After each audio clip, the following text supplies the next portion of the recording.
Offer for sale is another method of floating new issues in the primary market. इस method में क्या है, securities are not directly issued to the general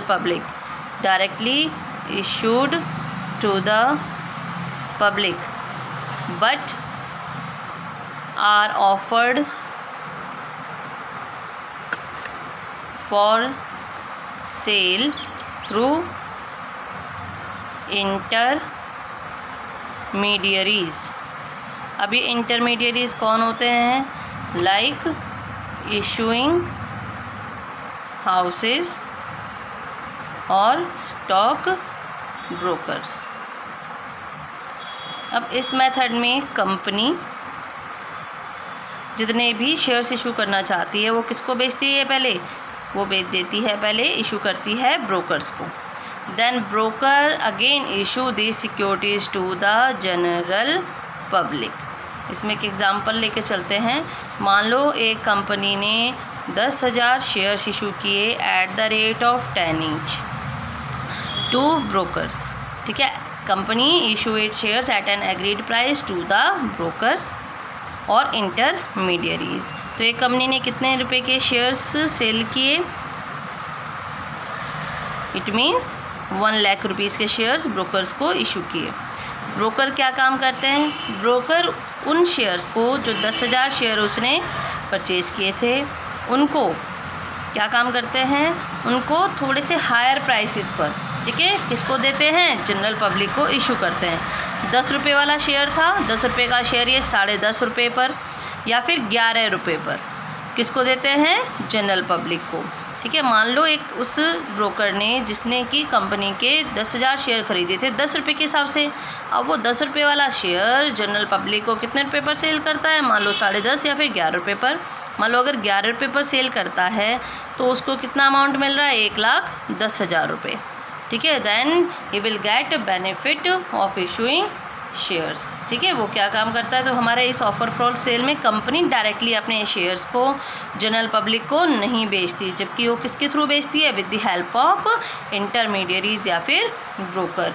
अब company को benefit क्या मिलता है? कंपनी को जो भी रूल्स एंड रेगुलेशन या फॉर्मेलिटीज़ करनी पड़ती थी शेयर्स को इशू करने में, वो कंपनी को इशू करने में वो सारी फॉर्मेलिटीज़ को पूरा नहीं करना पड़ेगा। वो सारी फॉर्मेलिटीज़ कौन पूरा करेगा? ये ब्रोकर। और कंपनी के पास पैसे भी क्विकली आ जाएंगे।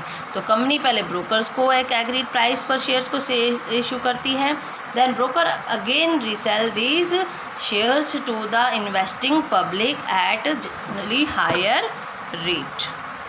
Now the next method is private placement।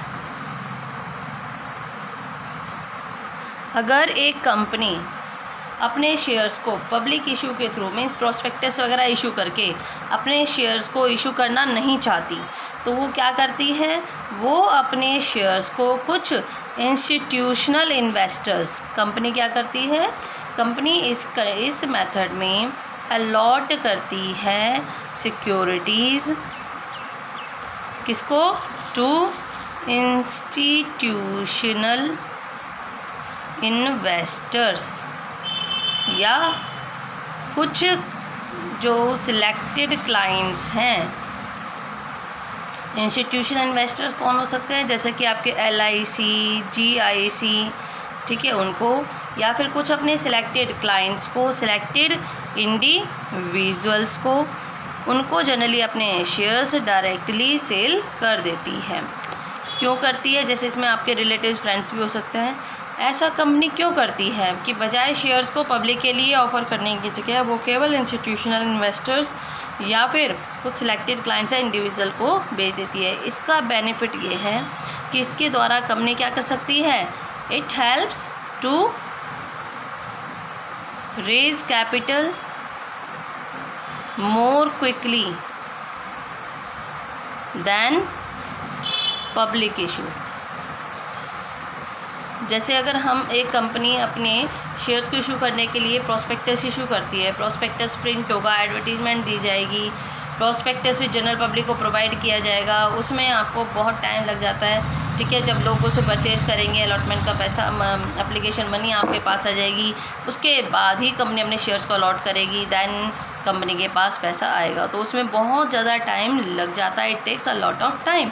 सो इसलिए कंपनी कई बार क्या करती है, बजाय शेयर्स को जनरल पब्लिक को ऑफ़र करने के with the help of prospectus, वो क्या करती है, प्राइवेट प्लेसमेंट, ताकि उसके पास फंड्स क्विकली आ जाएं।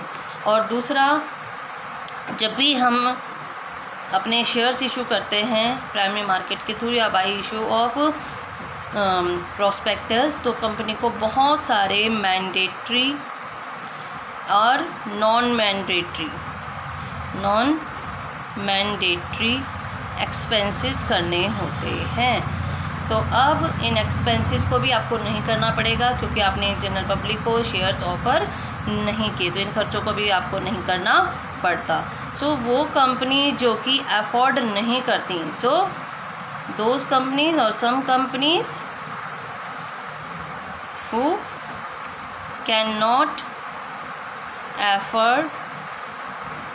afford a public issue can choose to use private placement, कि जो कंपनीज अपने शेयर्स को इशू करना अफोर्ड नहीं कर सकती बाय पब्लिक इशू और by issue of prospectus, which because it include so many expenses, so it can choose to use private placement.